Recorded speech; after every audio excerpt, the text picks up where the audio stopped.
The air on that Father's Day in 2025 was thick and heavy, the kind of humid Ohio June afternoon that makes your clothes stick to your skin the moment you step outside. My dad's backyard was a familiar collage of suburban chaos. The sizzle and smoke of burgers on the grill, the drone of my uncle talking about lawn care, and the distant shrieks of the younger cousins chasing each other with water guns. I was posted up on a rickety lawn chair, nursing a lukewarm iced tea, trying my best to look engaged while mentally running through my to-do list for the week. Family gatherings were always a performance for me, a tightrope walk between being present and keeping my sanity intact. My dad, the guest of honor, was holding court by the grill, spatula in one hand, beer in the other, a happy king in his temporary kingdom. He loved these days. For him, having everyone crammed into his backyard was the pinnacle of success. I loved him for it, which is why I was there, smiling through the small talk and the inevitable, tired jokes. The main source of those jokes was, as always, my cousin Kevin. At 28, 2 years my senior, Kevin had never quite outgrown the high school prankster phase. His humor was a physical, invasive brand that the rest of the family found endlessly amusing.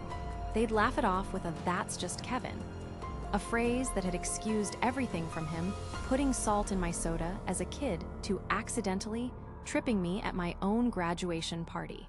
My Aunt Carol, his mother, would just beam with a kind of vicarious pride. I'd learned long ago that the best strategy was simply to keep my distance. I decided to make myself useful and help my mom bring out the potato salad. The kitchen was an oasis of relative calm. "You doing okay, sweetie?" she asked, not looking up from arranging condiments on a tray. "You seem quiet." "Just hot, Mom," I lied, forcing another smile. I grabbed the heavy ceramic bowl of potato salad, its sides cool against my palms. "This looks great." Navigating the sliding glass door and the 2 steps down to the concrete patio was a familiar dance. I held the bowl with both hands, focusing on not spilling anything. The chatter of the family grew louder as I stepped outside. I saw an empty spot on the main picnic table and headed for it, my path taking me right past the group where Kevin was telling some loud, animated story. I kept my eyes down, focused on my destination just a few feet away. I didn't see him move, but I felt it, a sudden, forceful presence at my side. "Heads up, Sarah," he boomed, his voice right in my ear. Before I could even react, he gave me a hard shove in the ribs. It wasn't a playful nudge. It was a violent, jarring push designed to send me flying. My balance vanished. The world tilted sideways, a chaotic blur of green grass and blue sky. The heavy bowl slipped from my grasp, and I heard it shatter against the patio stones a split second before my body followed. My left foot landed awkwardly on the uneven edge of a concrete slab, twisting unnaturally underneath me. A sound, a wet, sickening crack, tore through the air, louder than the smashing porcelain, louder than anything. An explosion of white-hot, blinding pain shot up from my ankle, engulfing my entire leg. I lay there on the ground, amid the wreckage of potato salad and broken ceramic, completely stunned, the single, searing thought in my mind being, that wasn't supposed to happen. For a single, crystalline moment, the only sounds were the distant sizzle of the grill and my own ragged breathing. The sharp, sickening crack of my own bone echoed in my head, a sound so unnatural it seemed to steal all the air from the sunny Ohio afternoon. Then the silence was violently shattered by a single, booming laugh. Kevin's. "Gotcha," he roared, slapping his thigh as if he just delivered the world's greatest punchline. His laughter was a spark in a tinderbox. A moment later, his father, my Uncle Mark, let out a hearty guffaw. "That's a good one, son. You really sent her flying." Soon, a wave of laughter rippled through the family gathered on the patio. Some of it was nervous, uncertain, but most of it was genuine, careless amusement. From my vantage point on the hard stone, slick with mayonnaise and shattered ceramic, their laughing faces seemed to distort, becoming cruel masks in the bright sunlight. The world swam. A white-hot, blinding pain was screaming from my foot, a relentless siren that almost drowned out their mockery. Almost. Humiliation was a bile that rose in my throat, hot and acidic. I was a spectacle, a clumsy mess of a girl, covered in potato salad, sitting in the ruins of a dish I didn't even want to carry.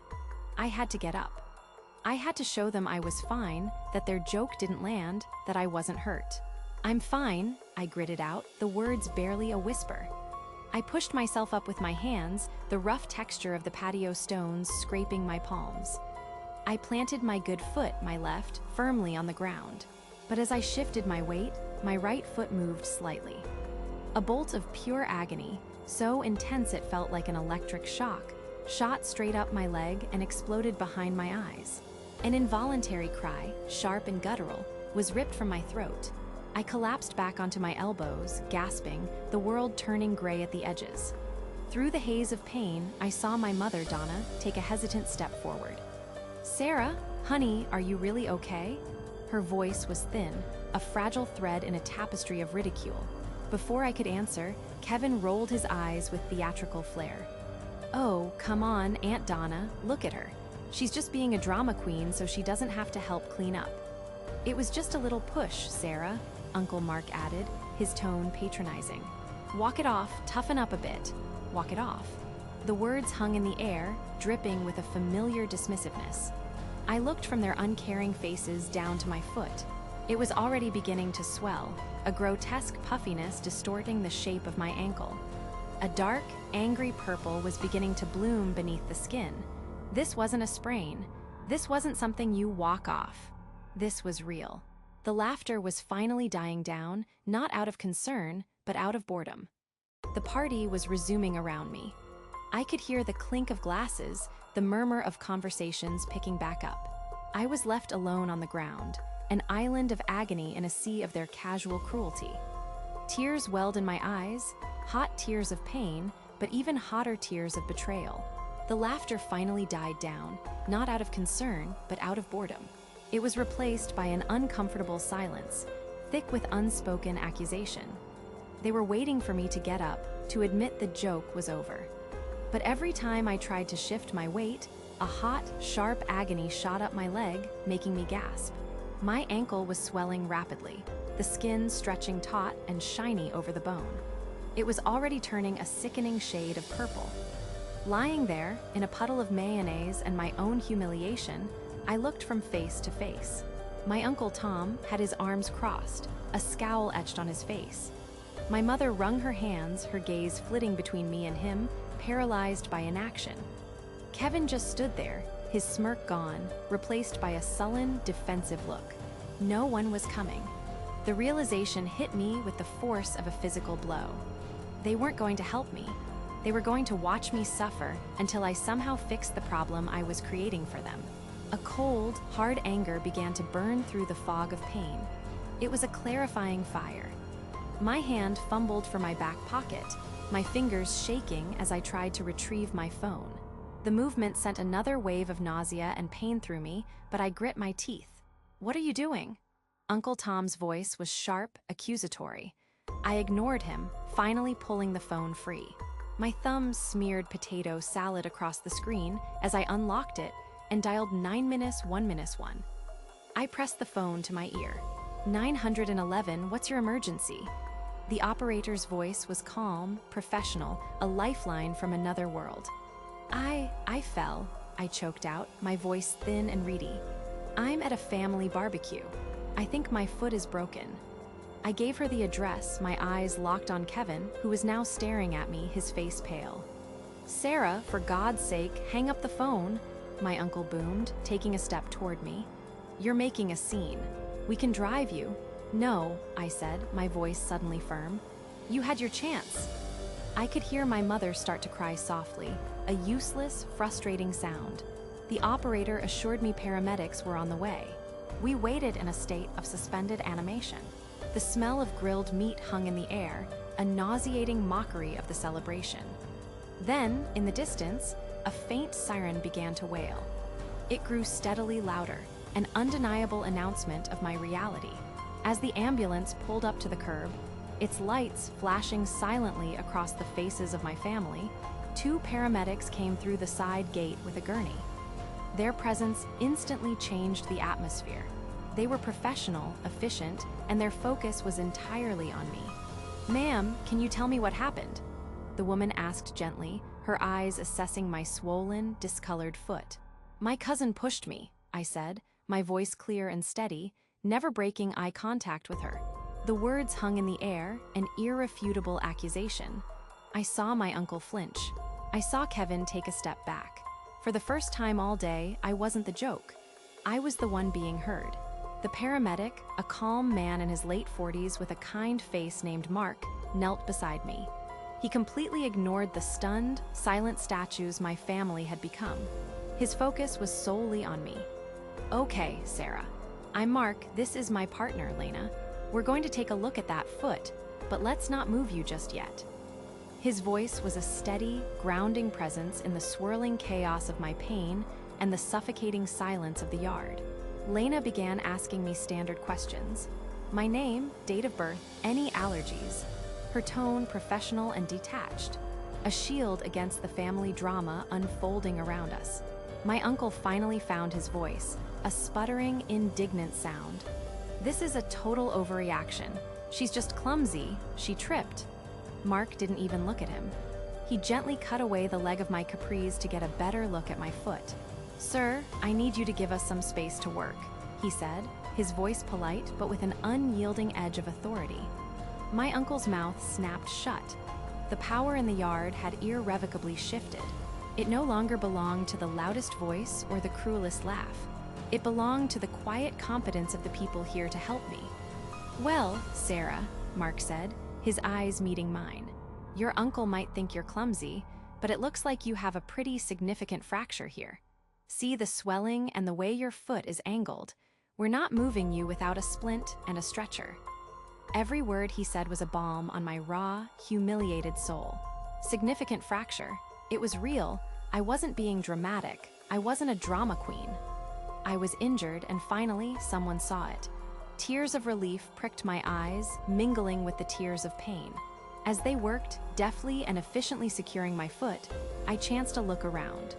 Kevin was pale, staring at the paramedics with wide, fearful eyes. My aunt was whispering furiously to my uncle. And my mother, she stood frozen, her hands twisted in the fabric of her blouse, her face a mask of conflict and helplessness. She wouldn't meet my gaze. The journey out of that backyard was a slow, surreal procession. Strapped to the stretcher, I was lifted above the scene of my humiliation. I saw the overturned bowl, the scattered potato salad, the judgmental faces of the neighbors peering over the fence. As they wheeled me toward the ambulance, I passed my father. He just stood there, holding his Father's Day beer, his expression unreadable. He didn't say a word, not one. Inside the ambulance, the doors closed, shutting out the suffocating atmosphere of the party. The sterile scent of antiseptic and the gentle hum of the vehicle were the most comforting things I'd ever experienced. As we pulled away from the curb, Lena gave me a small, sympathetic smile. Mark, while checking my vitals, spoke softly.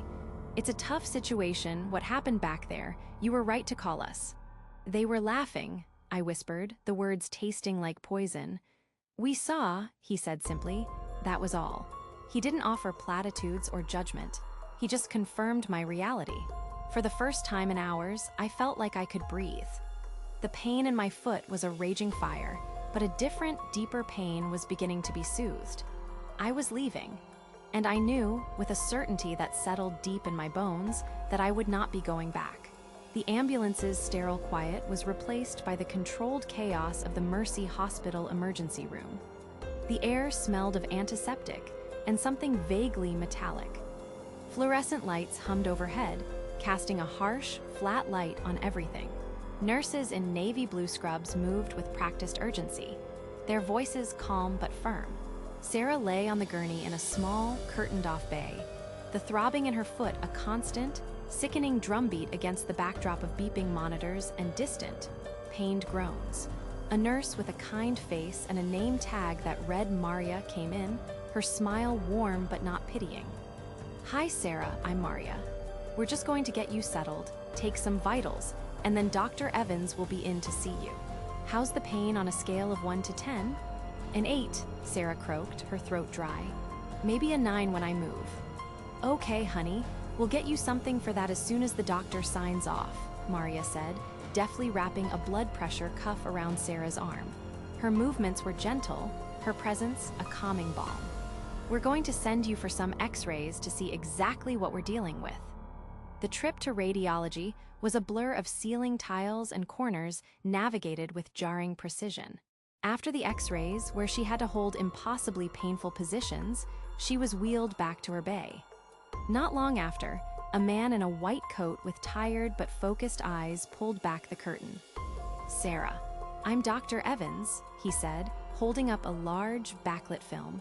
He pointed to her ankle on the image. "Well, you weren't being dramatic. You have what's called a trimalleolar fracture.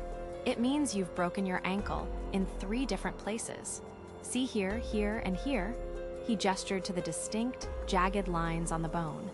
"This is a significant, unstable injury. It's going to require surgery to place some plates and screws to hold the bones in place so they can heal properly." The words hit Sarah with the force of a physical blow. Surgery, plates, screws. The clinical diagnosis was a brutal, definitive validation.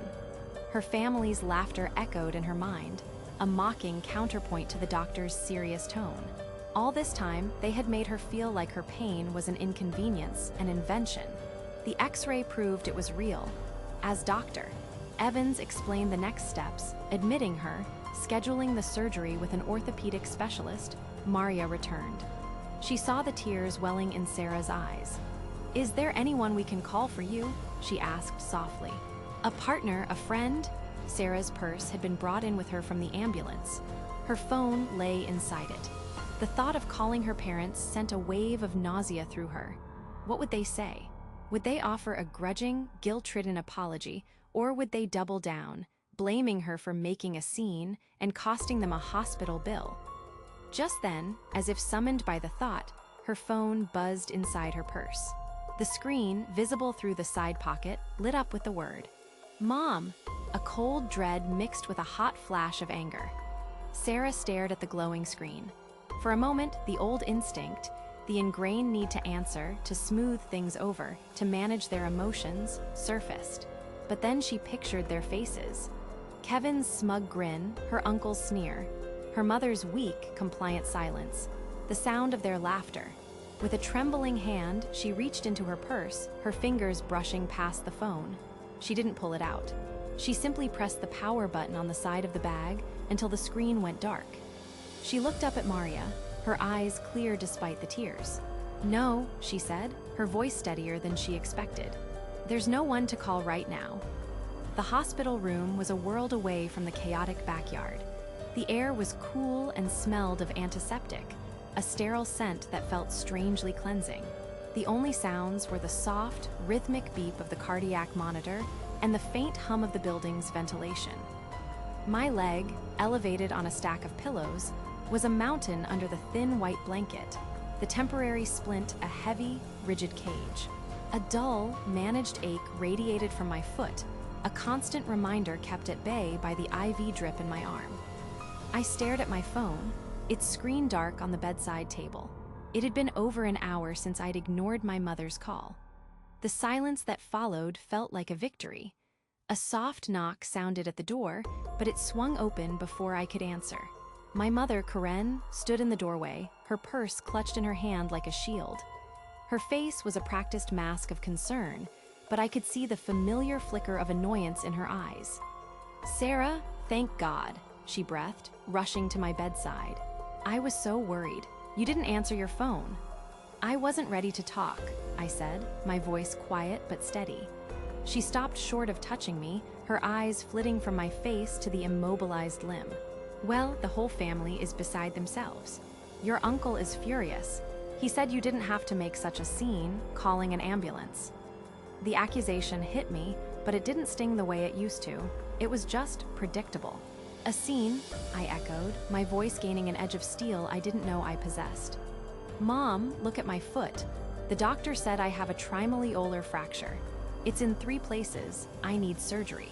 This isn't something Kevin gets to laugh off."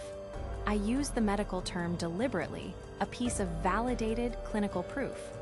Kevin feels just awful, she insisted, waving a dismissive hand.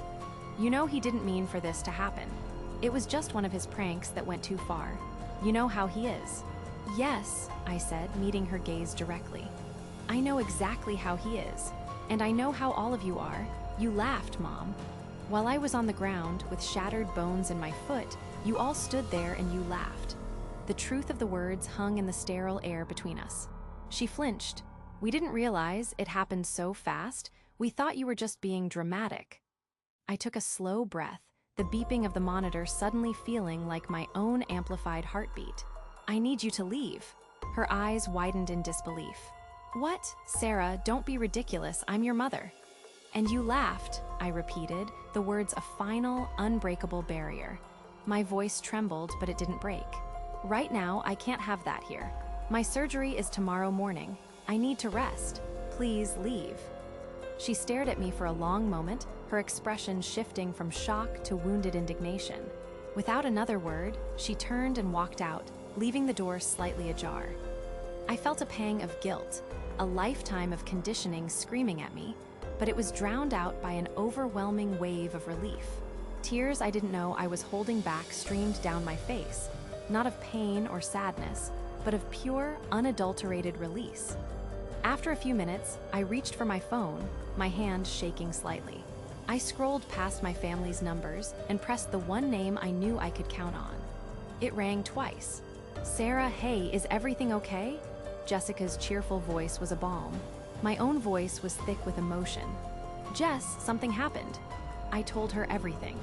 The shove, the crack, the searing pain, the laughter, my mom's visit. I didn't have to soften any of it.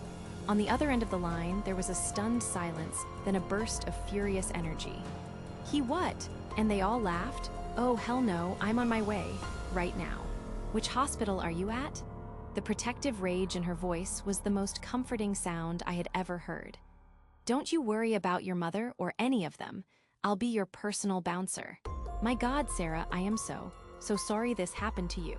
Hanging up, I finally let out a shaky sigh. The sterile room no longer felt lonely. It felt like a sanctuary, a safe harbor where I could finally begin to heal. The morning of the surgery arrived with a quiet, sterile hum. Jessica was already there when I woke up, a steaming paper cup of coffee in one hand and a trashy magazine in the other. Brought you the essentials, she said with a small, reassuring smile. Her presence was a calm island in a sea of anxiety. She helped me brush my teeth and tie back my hair, simple acts of care that felt monumental after the profound neglect I'd endured. There were no jokes at my expense, no sighs of impatience, just steady, quiet support. As the orderly came to wheel me to the OR, Jessica squeezed my hand. I'll be right here when you get back. You've got this. Waking up was a slow, foggy process. The first thing I registered was a deep, throbbing ache in my right leg, which felt impossibly heavy. I looked down and saw a massive, hard cast encasing my foot and ankle, propped up on a mountain of pillows. Jessica's face swam into view. Hey, you, she whispered, her eyes soft with relief. The surgeon said it went perfectly. He had to put in a plate and some screws, but he's confident you'll make a full recovery. A full recovery. The words hung in the air, representing a future I had to fight for. The physical reality of the metal inside my bones was a permanent testament to that day.